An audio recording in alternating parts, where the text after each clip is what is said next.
मुसलमानों को मस्जिद की तरफ आने के लिए पुकार। ये अल्लाह के तरफ से दी जाने वाली आवाज़ है।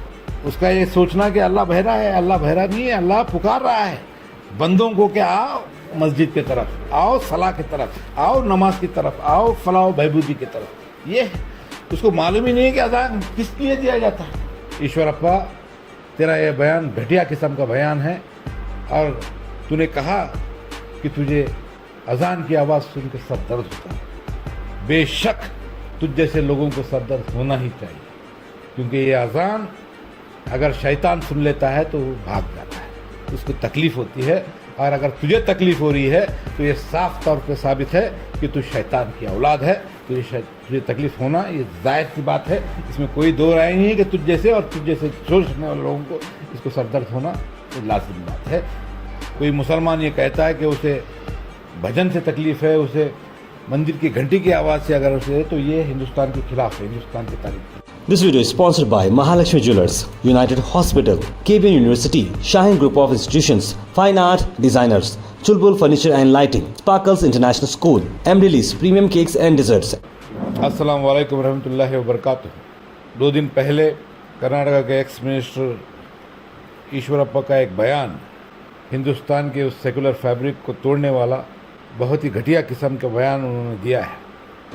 हिंदुस्तान के अंदर मुख्तलिफ़ किस्म के मज़हब रहते हैं, चाहे वो हमारे हिंदू भाई हो, क्रिश्चियन भाई हो, सिख भाई हो, दलित भाई हो, बुद्धिस्ट हो, तमाम मज़हब के लोग यहाँ पर अपने अपने मज़हब को यहाँ पर इंडिपेंडेंटली प्रैक्टिस करते हैं और अपने अपने त्योहारों को बड़ी खूबी से जो है मनाते हैं। आज के ईश्वरप्पा का ये बयान साबित करता है कि आज बीजेपी की ये सोच, ये सिर्फ़ और सिर्फ मुसलमानों के खिलाफ नफ़रत फैलाने के लिए, मुसलमानों को टारगेट करने के लिए किया जाने वाला बयान है। ये बयान मैं समझता हूँ कि ये मुसलमानों के ख़िलाफ़ नहीं है, बल्कि ये बयान हिंदुस्तान की पहचान के ख़िलाफ़ है, हिंदुस्तान की तारीख़ के ख़िलाफ़ है। आज अगर कोई बयान देता है किसी मज़हब के ख़िलाफ़, अगर कोई मुसलमान ये कहता है कि उसे भजन से तकलीफ़ है, उसे मंदिर की घंटी की आवाज़ से अगर उसे, तो ये हिंदुस्तान के ख़िलाफ़ है, हिंदुस्तान की तारीख़ के खिलाफ। हिंदुस्तान की जो पहचान है, गुरुद्वारों से भी आवाज़ आएगी, मस्जिदों से भी आवाज़ आएगी, मंदिरों से भी आवाज़ आएगी, बुद्धिस्ट इससे भी आवाज़ें आएंगी। ये तमाम आवाज़ हिंदुस्तान की पहचान है, हिंदुस्तान के सेकुलरिज्म की पहचान है, हिंदुस्तान की भाईचारे की पहचान है। और ये बयान जो उसने के.एस. ईश्वरप्पा ने दिया है, ये भारतीय जनता पार्टी की सोची समझी साजिश का एक हिस्सा है। मुसलसिल तौर पर भारतीय जनता पार्टी के सदर, चाहे वो कटिल हो, उसका बयान उसने कहा कि डेवलपमेंट की बात मत कीजिए, आपको लव जिहाद की बात करनी है। उसके बाद में एक बीजापुर के एक एमएलए का बयान कि यहाँ पर शिवाजी वर्सेस टीपू सुल्तान को लाने की बात कर रहे हैं, यहाँ पर सावरकर और हज़रत टीपू सुल्तान को लाने की बात कर रहे हैं। ये मुसलसिल तौर पर कर्नाटक के अंदर वो महसूस कर रहे हैं और वो जानते हैं कि यहाँ की आवाम ने उनको रिजेक्ट कर दिया है। और ये जो बयान उसने दिया है अज़ान के ताल्लुक़ से, मैं कहना चाहता हूँ कि ईश्वरप्पा को, ईश्वरप्पा, तेरा ये बयान घटिया किस्म का बयान है और तूने कहा कि तुझे अज़ान की आवाज़ सुन के सर दर्द होता है। बेशक तुझ जैसे लोगों को सर दर्द होना ही चाहिए, क्योंकि ये अज़ान अगर शैतान सुन लेता है तो वो भाग जाता है, उसको तकलीफ़ होती है। और अगर तुझे तकलीफ़ हो रही है तो ये साफ तौर पे साबित है कि तू शैतान की औलाद है। तुझे तकलीफ़ होना ये जायज़ की बात है, इसमें कोई दो राय नहीं है कि तुझ जैसे और तुझ जैसे सोचने वाले लोगों को इसको सरदर्द होना ये लाजिम बात है। हिंदुस्तान के मोहब्बत करने वालों को, जिसके सीने में हिंदुस्तान के लिए मोहब्बत है, उनको अज़ान सुनने के बाद खुशी होती है, ताकत महसूस होती है। मंदिर की घंटियाँ सुनने के बाद ताकत महसूस है, खुशी मिलती है। मगर तुझे सिर दर्द हो रहा है, इसका मतलब ये है तो तू 101% शैतान के औलाद है। फ़र्क आ रहा है सर, जब अल्लाह के रसूल की शान में कोई बोलता है तो मुसलमान रोड पर करते हैं सर, क्या उसी तरह से अब भी ऐसा कुछ होगा सर? नहीं, देखिए ये दो इश्यूज़ अलग अलग हैं। नबी करीम सल्लल्लाहु अलैहि वसल्लम की शान में कोई गुस्ताखी करता है तो कोई बर्दाश्त नहीं। कोई मुसलमान गुलबर्गा नहीं, कर्नाटका नहीं, दुनिया भर में जितने मुसलमान हैं वो कोई मुसलमान उसको बर्दाश्त करने के मौक़िफ़ में नहीं रह सकता है। उसको अगर तकलीफ़ नहीं होती तो वो मुसलमान ही नहीं हो सकता। ये एक बात। ये जो कह रहा है बेवकूफ़, कई बार मंत्री बन चुका है, कई बीजेपी का सदर बन चुका है बेवकूफ़, अज़ान का मकसद वो नहीं जानता। अज़ान जो दी जाती है ये आवाज़ मुसलमानों को मस्जिद की तरफ आने के लिए पुकार, ये अल्लाह के तरफ से दी जाने वाली आवाज़ है। उसका ये सोचना कि अल्लाह बहरा है, अल्लाह बहरा नहीं है, अल्लाह पुकार रहा है बंदों को कि आओ मस्जिद की तरफ, आओ सलाह की तरफ, आओ नमाज की तरफ, आओ फलाह बहबूदी की तरफ। ये है। उसको मालूम ही नहीं है कि अज़ान किस लिए दिया जाता है। अज़ान जो दी जाती है वो अल्लाह के लिए नहीं है, मुसलमानों के लिए कि वक्त हो गया है नमाज का, आप आइए नमाज की। उसको मकसद भी नहीं मालूम, हिंदुस्तान की तारीख नहीं मालूम, उसके दिमाग को, उसके ज़बान को, उसकी अक्ल को कोई ताल्लुक़ नहीं है।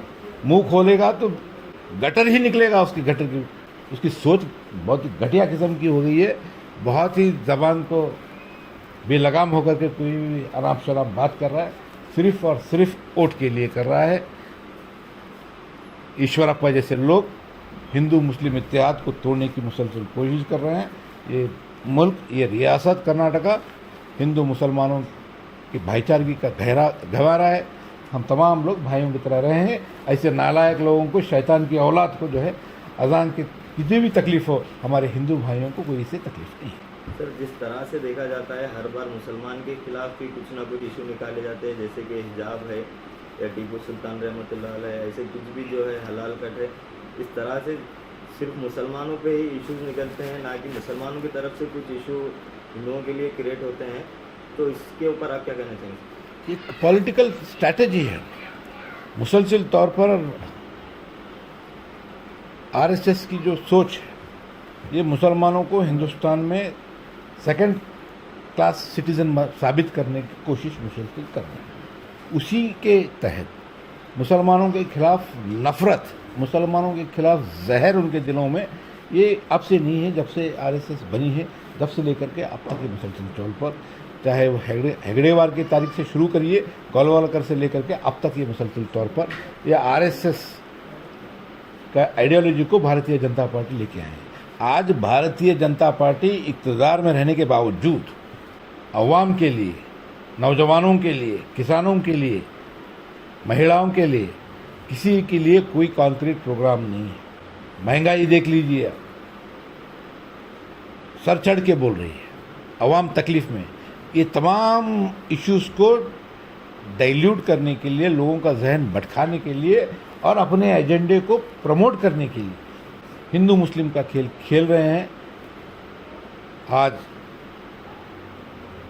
टारगेट पर सिर्फ और सिर्फ मुसलमान हैं। बेशक एक साजिश के तहत ये हो रहा है और मुसलसल तौर पर हर इशू में उनको नाकामयाबी हो रही है। हर इशू में मुसलमान भी जवाब दे रहा है, सेकुलर पॉलिटिकल पार्टीज के कायदीन भी उसका मुंहतोड़ जवाब दे रहे हैं, हमारे हिंदू भाई भी उनका मुंहतोड़ जवाब दे रहे हैं। और इस किस्म की जो उनका प्रोपोगेंडा, इस तरफ की जो सोच है उनकी कि मुसलमानों को टारगेट की जाएगी, ये ख़त्म होने वाली नहीं है। ये एक कंटिन्यूस प्रोसेस रहेगा। जब तक हिंदुस्तान में आरएसएस है, जब तक भारतीय जनता पार्टी नागपुर के डायरेक्शन पे चलेगी, जब तक इसी किस्म की घटिया सोच को लेकर के मुसलमानों को टारगेट करने की कंटिन्यूस साजिश रहेगी। आज ज़रूरत इस बात की है कि सेकुलर जहन रखने वाले हमारे हिंदू भाई, दलित भाई और मुस्लिम पॉलिटिकल लीडर्स ये इस हिंदू मुस्लिम के इस भाईचारे को, इस मोहब्बत को बरकरार रखने के लिए पहल करें और इन फासिस्ट ताकतों को जो हिंदू मुस्लिम के बीच में दरार डालने की कोशिश कर रहे हैं, मुसलमानों को सेकंड कैटेगरी सिटीजन्स को साबित करना चाह रहे हैं, मुसलमानों के दिलों में, जहनों में एहसास कमतरी पैदा करने की कोशिश कर रहे हैं, इनका मुंह तोड़ जवाब देने की ज़रूरत है। आज याद रखिए, ये एक कंटिन्यूस लड़ाई है। मुसलसल तौर पर हमको इस चैलेंज को एक्सेप्ट करना है। हमको हिंदू मुस्लिम मोहब्बत भाईचारे को कायम भी रखना है और इस आरएसएस के इस प्रोपेगेंडा के खिलाफ हमको मुंहतोड़ जवाब भी देना है। This video is sponsored by Mahalakshmi Jewelers, United Hospital, KBN University, Shaheen Group of Institutions, Fine Art Designers, Chulbul Furniture and Lighting, Sparkles International School, Emrilis Premium Cakes and Desserts.